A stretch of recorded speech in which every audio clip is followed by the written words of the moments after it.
આપણા ભારત દેશની અંદર જે વરસાદની આગાહી કરવામાં આવે છે એ બે પ્રકારે કરવામાં આવે છે. એક તો મિટિયોલોજીના સિદ્ધાંત ઉપર, એટલે કે જે આપણે સેટેલાઇટના માધ્યમથી પ્રિડિક્શન કરવું, અલગ અલગ મોડેલોના આધારથી પ્રિડિક્શન કરવું અને એ પ્રિડિક્શનના આધારે લોકો સુધી આગાહી આપવામાં આવતી હોય છે.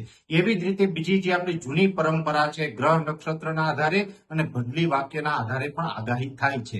અને આપણી જે હિન્દુ સંસ્કૃતિ છે, હિન્દુ પરંપરા છે, આ સૌથી જૂની અને સૌથી સચોટ. આની અંદર આપણે ક્યાંક ને ક્યાંક આપણી સમસ્યાના સમાધાન મળતા હોય છે. ત્યારે વરસાદની જે આગાહી થાય છે એમાં પણ આપણું જે સાહિત્ય છે, આપણી જે સંસ્કૃતિ છે, વિશ્વની અંદર નંબર 1 છે. અને ભારતીય સંસ્કૃતિની અંદર એ તાકાત છે કે દુનિયાને વિજ્ઞાન શું છે એ ખબર નહોતી ને, ત્યારથી આપણા જે ગ્રંથો છે એની અંદર વરસાદનું પણ વર્ણન કરવામાં આવ્યું છે અને આના આધારે સચોટ આગાહી થતી હોય છે. અને એમાં પણ આપણા જો ગુજરાત રાજ્યની વાત કરવામાં આવે તો ગુજરાત રાજ્યની અંદર જ્યારે વરસાદની આગાહીની જો વાત કરો તો એમાં સૌથી પહેલું એક નામ સામે આવે છે, એ છે અંબાલાલભાઈ પટેલ, જે ખૂબ મોટી ઉંમરના છે, તે નિવૃત્ત અધિકારી છે.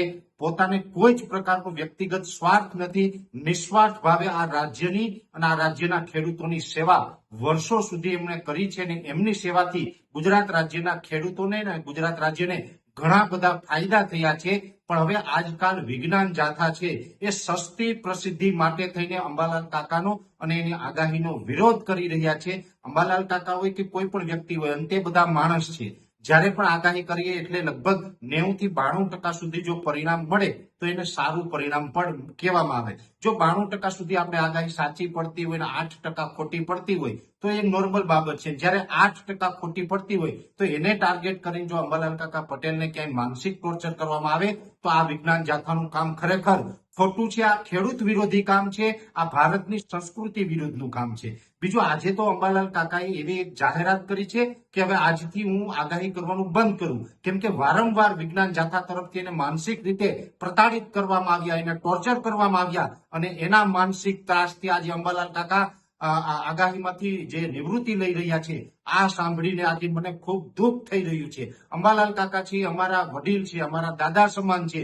અંબાલાલ કાકા પાસેથી હજુ અમારે ઘણું બધું શીખવાનું છે. અને આવા વ્યક્તિને, આવા મહાપુરુષને જો કોઈ વ્યક્તિ છે પોતાની સસ્તી પ્રસિદ્ધિ માટે થઈને માનસિક ટોર્ચર કરે કે એને પ્રતાડિત કરી અને એને બળજબરી પૂર્વક એમને નિવૃત્તિ લેવડાવવામાં આવે તો આ ખૂબ ખોટું થઈ રહ્યું છે. એટલે હું વિજ્ઞાન જાથાનો અહીંયા વ્યક્તિગત રીતે વિરોધ કરું છું કે વિજ્ઞાન જાથા ખોટું છે. એ હંમેશા માટે આવા સીધા સાધા વ્યક્તિઓની, ભારતીય સંસ્કૃતિની, ભારતીય પરંપરાનો વિરોધ કરતા આવ્યા છે. અને આની અંદર જે અંબાલાલ કાકાએ જે અત્યાર સુધી યોગદાન આપ્યું એ ગુજરાતના ખેડૂતો ક્યારેય નહીં ભૂલી શકીએ. બીજું વાત કે આજે વિજ્ઞાન જાથાએ એક એવી વાત કરી છે કે આગાહીકારોના કારણે ખેડૂતોને નુકસાન થયું છે. અરે, આગાહીકારોના કારણે નુકસાન થયું છે એવું તમે આજે કહો છો તો વિજ્ઞાન જાથાને હું સવાલ કરું છું, વારંવાર અતિવૃષ્ટિ થાય, અનાવૃષ્ટિ થાય, વાવાઝોડા આવે, ખેડૂતોને ઘણું બધું નુકસાન થાય, ત્યારે સરકારની સામે અવાજ ઉઠાવવાનું હોય ત્યારે તમારું મોઢું કેમ સિવાય જાય છે? આજે ઘણા સમયથી આપણે જોઈ રહ્યા છીએ કે વર્તમાનમાં ખેડૂતોને એક પ્રશ્ન ચાલી રહ્યો છે, એ દ્વારકા જિલ્લો હોય અથવા તો જે કચ્છનું વાંઢિયા હોય, સુરેન્દ્રનગરનું કોંઢ હોય કે મોરબીનું જેતપર હોય, આમાં જે ખેડૂતોના ખેતરમાં થાંભલા નાખવામાં આવી રહ્યા છે અને એમાં ખેડૂત વિરોધ કરી રહ્યા છે, ત્યારે વિજ્ઞાન જાથાનું મોઢું કેમ સિવાય જાય છે? ત્યાં તમને ખેડૂતોનું નુકસાન નથી દેખાતું? આગાહીકારોમાં તમને નુકસાન દેખાણું? એટલે આ કહી શકાય કે ખેડૂતોને વધુ એક બરબાદ કરવા માટેનું એક મોટું ષડયંત્ર છે. અને આ ષડયંત્રનો ભાગ છે, આ ષડયંત્રનો હિસ્સો છે વિજ્ઞાન જાથા થઈ રહ્યું છે. કઈ રીતે આ ગુજરાત રાજ્યમાંથી ખેડૂતોને નુકસાન પહોંચાડી શકાય, ખેડૂતોને જે મળતી સુવિધાઓ છે બંધ કરી અને ખેતીને ભાંગી જાય, તો આ ખેતી જો ભાંગી જાય એ પછી ઉદ્યોગપતિને કેવી રીતે આ ખેતી છે આસાનીથી આપી શકાય, એટલા માટે થઈને ખેડૂતોને બરબાદ કરવા માટે થઈને આ એક ષડયંત્ર ચાલી રહ્યું છે. અને આની અંદર વિજ્ઞાન જાથા છે ક્યાંય ને ક્યાંય મોટો રોલ ભજવી રહ્યું છે, આવું મને લાગી રહ્યું છે.